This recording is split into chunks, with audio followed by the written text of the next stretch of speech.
everyone! Welcome back again to my YouTube channel! So, tinignan ko yung mata ko kasi namumugtong pa. Yan. Sorry if iba yung boses ko dito kasi nga, let's change the, yung kanyang, kasi mukhang maliwanag. So, ayan, pinalit ko na lang yung medyo blur yung, para sa akin yung focus. So, for today's video, meron akong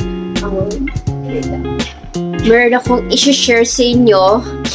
So, papasensya na aking boses and yung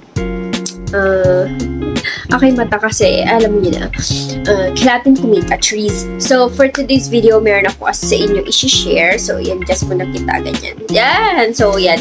Eto. Di na ako nakapag-timpi kanina. Kaya, ayun. Sorry, binuksan ko na siya. So, ito pala yung package na i-open natin. So, i-unbox dapat natin to. Kaso nga lang, di na ako nakapag-timpi, kaya nabuksan ko na siya.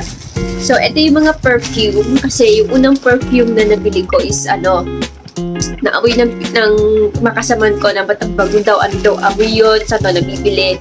So, ito siya. Ayan, wala siyang canister kasi naubusan na. So, yung canister na sinasabi is yung lagayan. So, mapakita ko dito yung canister na nilagay. So, ito, without canister. So, bubuksan na natin siya kaso wala akong pangbukas dito kaya wait lang. Gotta find something. So, ayan. Si nipper yung nahanap ko kaya bubuksan natin siya gamit ng nipper.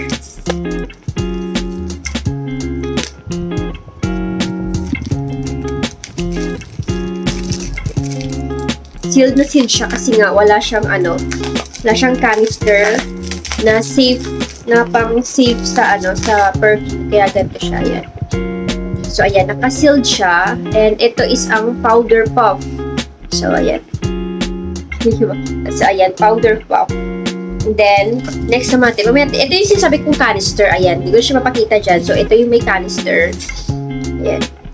Check natin. Bubuksan natin siya. Ito yung sinasabi kong may canister. So, may lagayan siya. Lahat naman sila may lagayan. Kaso nga lang, yung iba walang lagayan. Kasi, may additional na... Di ko kung magkano yung additional nito pag may lagayan. Ito. So, ito yung canister na sinasabi. Ayan. So, naka-sealed din siya. Ayan. Open natin siya. Ay, nasira yung canister. So, ayan. Ayan, yung canister na sinasabi is yung lagayan. So, baliktad. Ayan. So, okay lang naman walang canister. Pag wala kasing canister, walang sealed dito.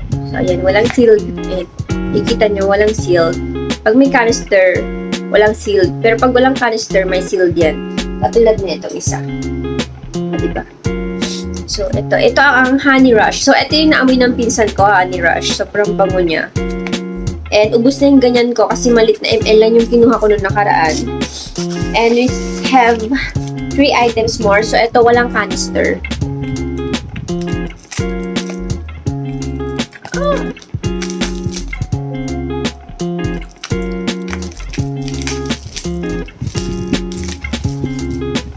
Yan, walang canister at naka-sealed siya, sis. So, ayan. Ito naman ay ang Beach Vibe. So, wala pa akong Beach Vibe. So, amuyin natin yan maya-maya, isa-isa. Open muna natin siya. And then, next naman is ito. No canister. Alam ko, isa lang yung may canister kong nabili. Kasi, tinry ko lang kung maganda ba yung packaging with canister. So, okay lang. Para sa akin, it's not a big deal. So, I am clean. So, ito yung bago nila. I am clean. Yan. So, mamaya na siya amuyin. Eau de Parfum. May nagsabi sa akin, sabi ng prof ko dati, pag Eau de Parfum daw yung binili mo is long-lasting or mas matagal yung amoy or mas matapang yung amoy. Basta ganon. Pag Eau de toilet, ano siya, parang naglalas lang yung pabango niya. Yung bango niya in 12 hours, ganon. So, yun yung intindi ko ha. Pero hindi ko naman sobrang tagal na nun. And ito naman ang sparkling champagne. Yan, sparkling champagne. Sparkling champagne. So, let's smell this sparkling champagne. So, ito binili ko sa 5. And then, di ko na yung iba kasi yung iba is sold out. Kaya ito naman i-try natin. So, 30 ml to. Yung unang ml na nabili ko is ano lang. I think 15 ml ata yun. So, ayan. Perfect pang gift. Ito. Perfect pang gift. And let's smell. Mabango siya. It reminds me something na mabango. Pag tumatagal siya, iba yung amoy niya. May kaamoy siyang ano bang amoy ito? May kaamoy siyang Bath and Body Works. Itong sparkling champagne, di ko lang matandaan kung anong amoy yun. Basta may kaamoy siya. And ito naman si I Am Clean. Sabi nila, pag si I Am Clean daw is amoy kakaligo mo lang. Ganon. So, let's open. This I Am Clean. Amoy bagong ligo lang daw. Ganon. So, let's smell. So, pag nagpa-perfume ka daw, wag mo daw i-rub. Uy! Oo nga, amoy bagong ligo nga. May pagkaamoy siya ng lalaki. Oo nga, may pagkaamoy ng lalaki. Hindi ko alam kung magagamit ko to everyday kasi pag ginamit ko to parang may katabi akong lalaki. Hindi ko alam kung palalaki to kasi diba, sugar dolls. Feel ko kasi pang babae. So, amoy matapang siya na may pagka-polo blue. Hindi ko gusto. Ayoko nung amoy. Para sa akin na, ayoko nung amoy. Kasi it reminds something evil. Charisse evil. And ito. Hindi ko bet yung amoy niya. Amoy lalaki. Si I Am Clean. That pala sinabi nila kung pang lalaki o hindi. Kasi, alam mo yun, expect ko na lahat pang babae yung amoy. Pero bakit may halong pang lalaki? So, ito si Powder Puff. So, matagal na rin tong scent nila si Powder Puff. Let's smell. May powder siya. Sa umpisa may halong something na matamis na parang candy. Sa umpisa, may powder. Para siyang nuts. Para siyang nuts na may pagka-marshmallow. Oo, nuts na may pagka-marshmallow. Medyo hindi ko trip yung mga ganong smell, pero magagamit natin yan syempre. Or pwede natin ipag-gift. Diba? Since nabuksan naman natin, or ano lang naman, ang tawag ito, first spray lang naman. So, let's try this Beach Vibe. Sana magustuhan ko itong si Beach Vibe. Kasi si Lilac tsaka si Honey Rush, sobrang bango nila.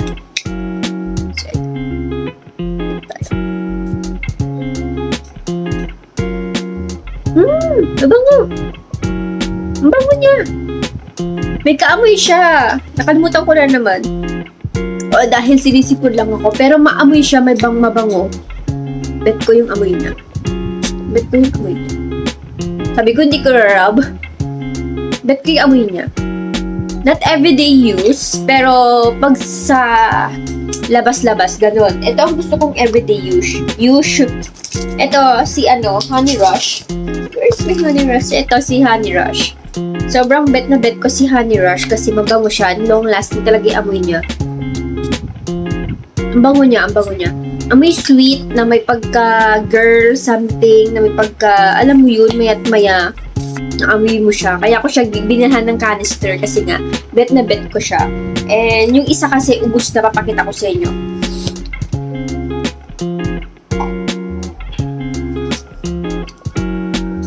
So, ito yung binili ko is 30 ml. 30 ml, pero bakit parang same silang 30 ml? Oh, same silang 30 ml, pero siguro dahil sa small size siya, pero naging, siya, tall size. Pero same lang siguro yung niya, yung laman niya, yung content lang, yung content, container base lang niya nakalagay. It's 30 ml, and then yung size ng container niya. So, it's not the same, pero same lang sila ng content level. Ganon. So, ayan guys, ang ating bagong perfume na i-share ko sa inyo kasi adik na adik ako sa Honey Rush. Ever since Honey Rush, talagang first order ko kasi sabi lang, damdagan nag-avail nito and lagi lang kong dala-dala. Although ito is perfect size sa bag kasi nga maliit nga lang siya.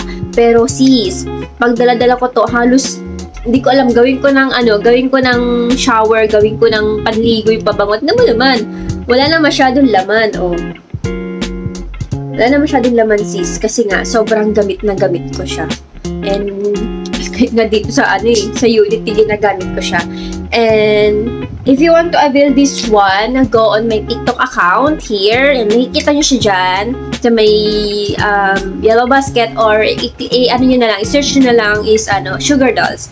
So, this is not sponsored, and I hope you like this video, and sana may mga pabango kayong nagustuhan dito sa Sugar Dolls kasi may bago silang scent, which is itong Clean. I Am Clean tsaka Sparkle Champagne. So, ito yung bago nilang scent pero hindi ko siya bet. Hindi ko bet si I Am So Clean kasi amoy lalaki siya and it reminds me something evil. So, wag na natin pag-usapan yun. And, ayan, naiiwan yung amoy niya. Nakaiyak ko lang eh. So, naiwan yung amoy niya and ayoko. Gusto ko na maligo. Kumbaga, ayoko nang maamoy yung I Am So Clean and ayun lang. So, that's it for today's video, guys. I hope na nagustuhan niyo yung video natin na na-share ko yung pabangong gusto ko and ito is, talaga Honey Rush is my perfect, my signature, tsaka yung ang signature kong pabango is yung medyo same sila ng packaging. Hindi ko ba't naaliw ko sa ganitong packaging, pero check natin. Yung Marc Jacobs. So, nahanda nyo ba si Marc Jacobs? Ay, Marc Jacobs, Jovan Mas pala. Iba pala yun. Marc Jacobs pala yung damit. Jovan Mas. So, it is Jovan Mas. Halos walang laman. So, ito yung pangalawang pabango to. Gusto ko yung Jovan Mas na white. Kasi ito, iba yung amoy niya. Mas gusto ko yung Jovan Mas na white. Yung hindi ganito yung kulay niya, yung white. So, ayan, Jovan Mas dyan, ubus na. Bali, dalawa to, yung isa is ubus na. Kaya bumili ako ng Honey Rush, diba? Same lang sila ng packaging. And, ayan lang guys. And don't forget to click like and subscribe to my YouTube channel. And see you again next time! Go and follow your heart. Doesn't matter how far